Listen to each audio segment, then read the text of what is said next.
Artileri dari kelompok pasukan selatan Rusia bersama dengan penembak dari batalion pengintai terpisah Sparta menghancurkan sebuah truk pick-up dan sebuah bangunan di desa Prvomaiskoye di arah Donetsk.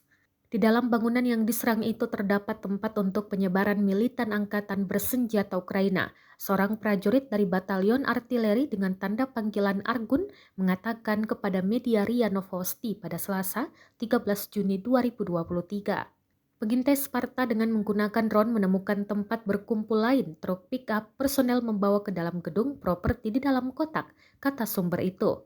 Rekamannya juga beredar di Telegram pada Rabu 14 Juni 2023. Drone juga merekam ledakan hingga kepulan asap yang membumbung tinggi usai artileri Rusia berdatangan pada posisi target. Selain itu disebutkan artileri Ural juga menghancurkan beberapa barak lapangan angkatan bersenjata Ukraina di Prvomaiskoye.